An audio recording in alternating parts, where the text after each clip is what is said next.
You are, whether you know it or not, through the thoughts you think, through the memories that you regurgitate, through the conversations you have, through the things you focus upon, through the way you focus with your mind. You are constantly offering a vibration which is causing things to be held in a sort of vibrational escrow for you. And that vibrational escrow is that place where thoughts take form before they manifest. And you can tell by the way you feel what your vibrational proximity is to those things that you have conjured for yourself that are being held for you in vibrational escrow. So you could say that you are, in every moment of focus, moving toward, marching toward, closing the gap between where you are and those things that are being held for you in vibrational escrow. And sometimes you want to believe that everything that's being held for you in vibrational escrow will be delightful when it manifests. And that would be true if your thoughts were all delightful. But since you have the opportunity to focus upon unwanted things, since you can push against all of those things you don't want, since as humans you've become rather good actually at finding things you really don't want, blowing them up in order to exaggerate your point against them, bringing them to yourself in dramatic form with music and all that behind them, activating without being aware that you're doing it, a vibrational pattern and filling your vibrational future full of things wanted and not wanted. So the question that we're wanting you to leave here today with full, conscious, personal answer to is, what is it that I am actually in this moment, in this powerful moment where all of my power is right here and now? What am I doing with this moment, and what am I moving toward? Am I moving toward things that when they manifest will thrill me, or am I moving toward things that when they manifest will not thrill me? And what we've noticed about most of you who are a bit haphazard, we love you, sloppy in your thinking, you're moving toward some of all of it. And when it gets here, the thing that is most amusing for us to hear you say is, it came out of the blue. And we say, hardly. It didn't come out of the blue. It was put in place by you, added to incrementally by you, encoded with your vibrational essence, and you have been systematically marching toward it, marching toward it. And the reason that it feels to you that it came out of the blue is that you have not been aware of your guidance system as you've been marching toward it. And the reason we think that you have not been aware of your guidance is because you have sort of lost sight of how to quantify your own journey. You can't tell sometimes whether you're moving toward the wellness that you seek from your place of sickness, or toward the improved abundance that you seek from your not enoughness, or toward an improved relationship from your one that isn't working or from your one that is absent, because you are not sensitive to your vibrational emotional guidance system. And so we want to help you clear that up here today. We want you to make every journey that is important to you, which is everything that you want, we want to help you to make it quantifiable. We want you to know where you are along the way. But sometimes we see you in your sickness wanting to move to wellness, and sometimes you are well along the way, but because you stop and take score and you say, I'm not in San Diego yet, you freak out, get all disoriented, and turn around vibrationally and head back to Phoenix. In other words, you've lost sight because you have not figured out how to make that journey quantifiable. There don't seem to be the road signs or the navigational systems or the maps along the way, or even the people to ask, because everyone outside of you is outside of your guidance system. Jerry and Esther have navigational systems in their vehicles, 3 different kinds now. They have OnStar in one vehicle and Magellan in another and Pioneer in another, but they all operate on the same principle, which is the relationship between where they are and where they want to be. The satellites in the sky and the equipment in the vehicles let this system know where Jerry and Esther are, and so they program in their desired destination. And then the navigational system calculates the route. And when they follow the route that the system has suggested, everything is just fine. Magellan, Pioneer, OnStar, they're all sweet as they can be. But if Jerry and Esther divert from that highlighted route, Magellan says, please proceed to the highlighted route. Please proceed to the highlighted route. You were there, you wanted to go there, we told you the way, and you have deviated. Please proceed to the highlighted route. If they really get far off track, Magellan will say, when possible, make a legal U-turn. And Esther will say, or not legal. In other words, the system can tell because the system only has 2 points of information: where you are in relationship to where you want to be. And we want you to understand that your guidance system operates on exactly the same premise: where you are in relationship to where you want to be. As you are moving through the contrast of your time and place, the contrast that you are living, the things you want, the things you don't want, the things you really like, the things you really don't like, the things you sort of like, the things you sort of don't like, all of this is being synthesized by you, and preferences and desires are being born within you constantly, and they are shooting forth in vibrational form into that vibrational escrow that we've been telling you about. And here's the thing that we really want you to hear. In the moment that that happens, that which you call God, that which we are calling source, becomes instantly at one with that rocket. Can you hear that? Now, why would that be? How is it that source energy, that which you call non-physical, that which man has been calling the creator of all things for a long time, how is it that that source energy would have so much confidence in your ability to choose for you? If you are the one-celled organism in the ocean, Jerry and Esther saw some clinging to some vines in an underwater excursion in Alaska last month.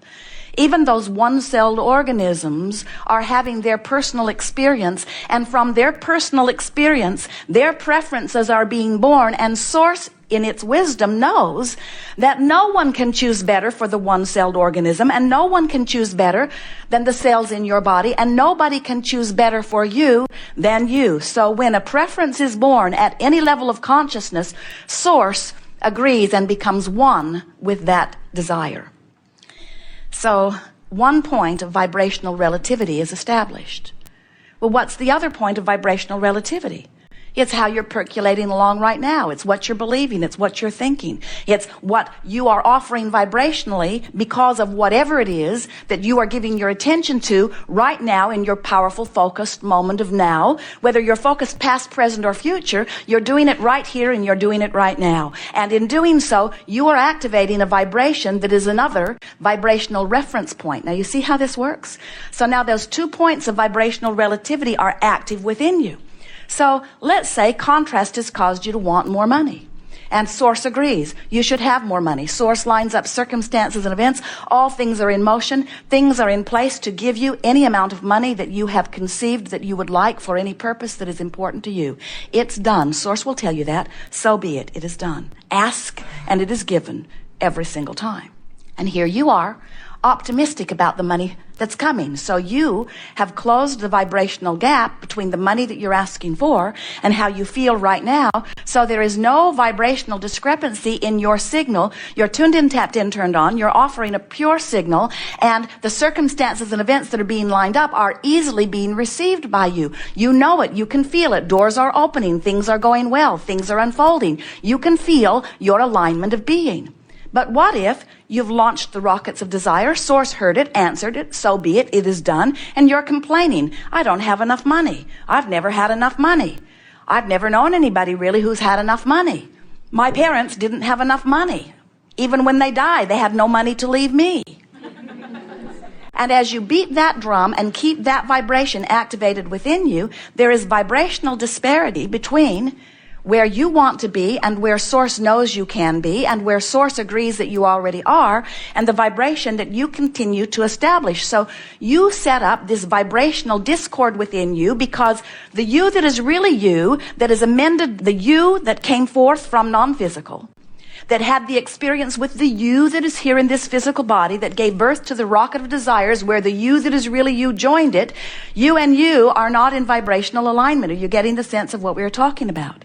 And you can feel your discord. So this gathering, we're calling it the art of allowing, but it really is the art of allowing yourself to finally become vibrationally at one with what you who were born to be in this body, and you who is in this body, and you who have given birth to those leading edge preferences, and you that is source energy that agrees that you get to choose those leading edge preferences. In other words, it is about you coming together with you. And when you do, you feel good. So your emotional guidance system works like this. When you are in vibrational alignment with who you really are, you can feel the closing of that gap. And that closing of the gap is what allowing really is. The art of allowing is closing that gap between where I'm offering a vibration right now and who I really am as source energy. Do you get this? That when you in your body conclude a new preference, that the inner being you, that the God force you, that the source you, that the soul you, that the infinite wisdom you becomes vibrationally at one immediately with what you're asking for. And the only question is, how are you doing as you're focused in your now in vibrational relationship to that? So if you're feeling fear, you're offering a vibration that's far from who you really are and what you really know. That empty feeling of fear is because you've got vibrational discord and you need to do something to close that gap. We'll show you lots of different ways to do that. When you feel frustration, the gap's not as wide as when you feel fear. When you feel appreciation, there's no gap at all. When you feel love in this moment, there's no gap at all. In your appreciation, in your love, in your joy, in your passion, you are at one with who you are. That's what balancing of energy is. You are bringing yourself into energy balance. You are bringing yourself into alignment, not only with who you were when you were born, but who you have become since you have been born. Who source, who non-physical energy has become because of your leading edge excursion through your time-space reality. Can you feel the power of who you are? Can you feel the value of who you are and the importance of who you are? And don't you really want to get up to speed with who you are? And can you hear us when we say that when you're angry, you're not up to speed, not even close? When you're frustrated, you're not up to speed, but you're closer. When you're hopeful, you're closer still. When you're believing, you're closer still. When you're knowing, you're right there, you see? And so as you begin to pay attention to the way you feel, you're going to become in the moment, which is where all your power is, alert to what you are doing vibrationally. Now, some of you, we can feel you. You're making a resolution right now. I'm going to close that gap. And we say, good for you. Your joy depends on it. But then we want to say to you, close the gap. Yes. Follow your bliss. Please do. But if you are in despair or fear, don't try to close the gap all at once. It will be very painful. And it's not likely that you will do it because the vibrational difference between what you've been thinking that has got you into that vibrational place of discord from who you really are that you call fear. What you've been thinking is a far different vibration than the vibration that is you and your source.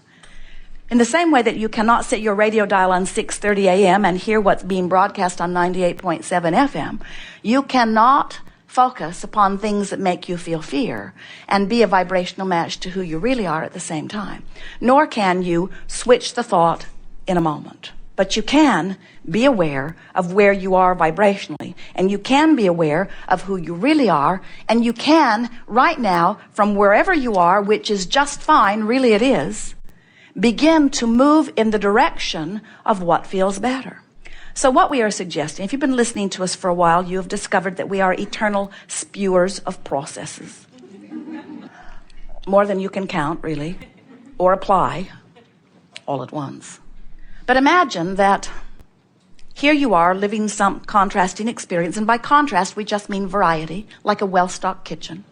And out of it is born a desire that you are right now not up to speed with, and that's fine. There will always be a new birthing of a new desire or an amending of an already existing desire where you are vibrationally different from it. It's always going to be that way. Make peace with that.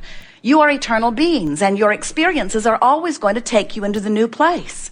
And we want to say to you, and you may not have heard this from us before, but it will settle into you in a powerful way as you remember this. When your leading edge experience causes you to give birth to another leading edge desire, you really have no choice but to get up to speed with it. Because the you that is really you has become this new vibration. And you cannot abide in a vibration that is different from who you have become. You cannot pull back.